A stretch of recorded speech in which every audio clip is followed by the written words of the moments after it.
What's your favorite thing about Mortal Kombat? Given how the series has enjoyed a reliable level of popularity since its 1992 arcade debut, I'd expect the answers to that question to be as numerous as the amount of games in the franchise itself. Most would likely point to the series' gratuitous violence, which helped establish Mortal Kombat as the world's most popular Western fighting game series. Some would probably point to the series' story, praising the more plot-focused direction the video games took following the franchise's soft reboot in 2011's self-titled Mortal Kombat. Others still may cite the characters themselves, as the series' expansive roster provides a variety of character types, each with their own individual personalities and idiosyncrasies. However, no matter what aspect of the franchise one enjoys, I can almost guarantee that Mortal Kombat's latest theatrical outing will leave them disappointed, as instead of, quote, respecting the fans and the material, unquote, like director Simon McWide promised, the film delivers a poorly slapped together martial arts adventure that almost entirely disregards the series' identity in favor of blatant winks to the fans and embarrassingly generic story elements intended to help the film reach a larger audience. The basic plot of Mortal Kombat is pretty straightforward. Following a brief opening fight between the men better known as Sub-Zero and Scorpion, Mortal Kombat begins with Outworld standing on the precipice of conquering Earthrealm following numerous victories in a deathmatch tournament known as Mortal Kombat. Hoping to secure his victory by any means necessary, Outworld ruler Shang Tsung orders his followers to seek out and destroy Earthrealm's champions, all of whom are denoted by a mysterious Mortal Kombat logo mark. Yes, seriously. This includes the film's original character Do Not Steal, Cole Young, a former MMA champion who bears the aforementioned birthmark. Answering Raiden's call to arms, Cole soon joins Mortal Kombat mainstays Jax, Sonya, Liu Kang, Kung Lao, and Kano in training to beat back the forces of Outworld. However, unable to awaken his Arcana, a unique power only available to those with the Dragon Mark, Cole opts to leave the team and return to his family on Earth. Following Cole's departure, Shang Tsung leads yet another assault on Raiden's temple, sending his champions to kill Earthrealm's defenders before they can take part in the tournament. After an attack by Goro awakens his Arcana, Cole returns to the others, suggesting that they split up in order to take out Shang Tsung's forces. A few brief fights later, and all but one of Outworld's champions lay dead, Sub-Zero, who proceeds to abduct Cole's wife and daughter in order to lure him into a one-on-one confrontation. Having been successfully provoked, Cole rushes to defeat Sub-Zero, only to quickly find himself overwhelmed by the cryokinetic ninja's power.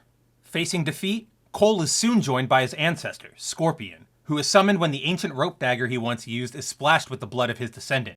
The two team up and ultimately defeat Sub-Zero, with Scorpion using the flames of hell to put an end to his nemesis once and for all.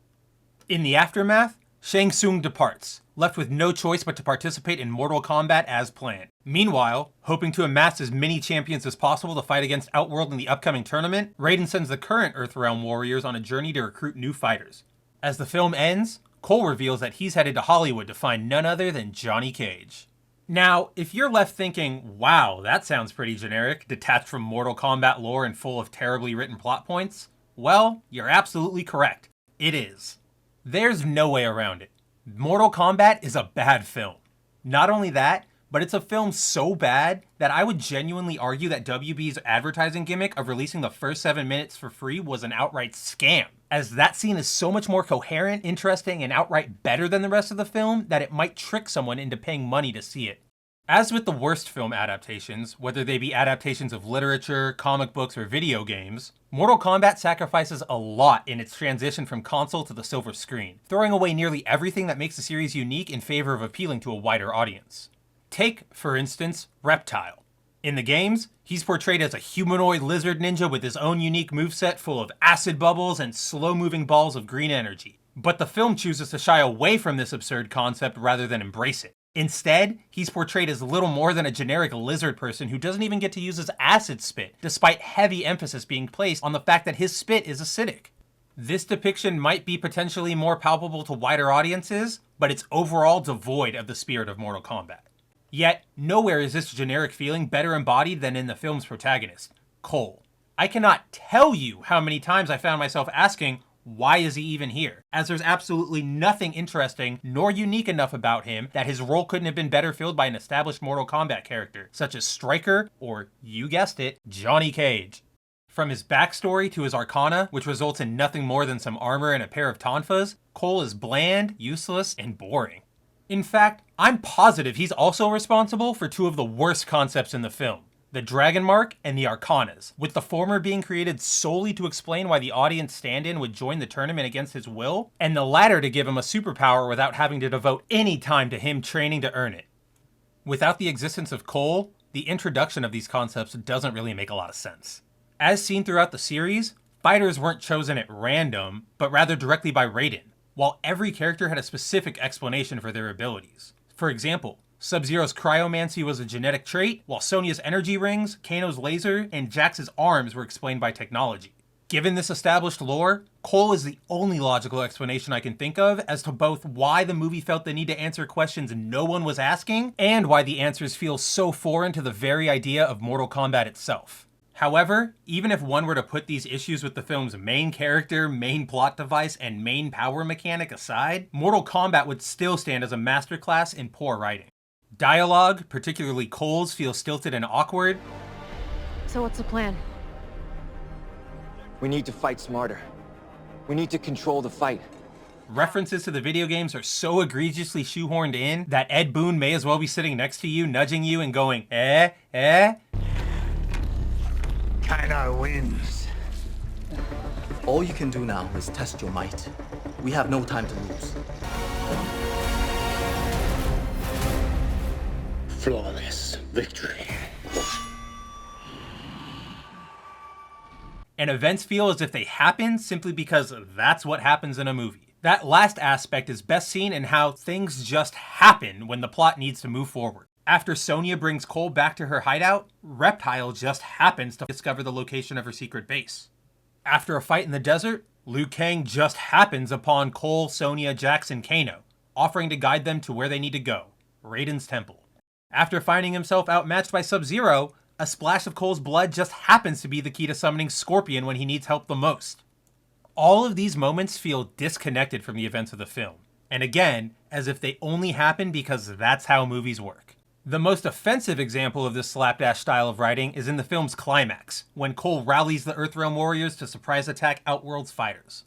As soon as Cole comes up with this plan, Raiden is immediately able to teleport each Outworld warrior to the exact spot an Earthrealm defender needs to have the upper hand in the fight, wherein it then takes the heroes roughly 5 minutes altogether to dispatch nearly every one of their supposedly powerful enemies. Not only does it feel exceptionally lazy, but this sloppy method of wrapping things up undercuts the film's entire motivational backbone. I mean, if Outworld can be defeated that easily, why was there any fear of them taking over Earthrealm in the first place? Why would anyone need to worry about standing toe-to-toe with their opponent when Arcanas are essentially one-hit KOs? Why any of this movie?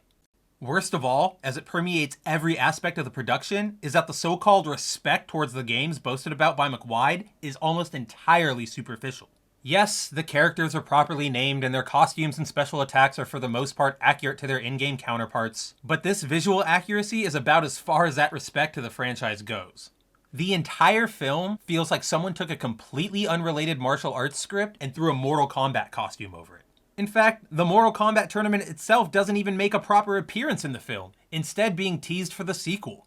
And therein lies another one of Mortal Kombat's biggest problems, which is that it doesn't know what it wants to be, constantly flip-flopping between wanting to be an accurate adaptation of the video game and wanting to create a new version of Mortal Kombat that's more digestible to casual viewers. As we've seen time and time again with nearly every single video game film ever made, this indecision, which was almost assuredly led by studio meddling, considering both how McWide's pedigree is in commercials and how corporate Hollywood loves to hire low-profile directors to helm large projects in order to allow studios to exercise large amounts of creative control over a given production, resulted in a film with absolutely no identity of its own. Like an insecure teenager, Mortal Kombat exists behind a wall of irony, scared of being seen genuinely engaging with the source material, yet doing almost everything for the approval of both the fan base and general audiences. As for the actors themselves, there's not a lot to talk about.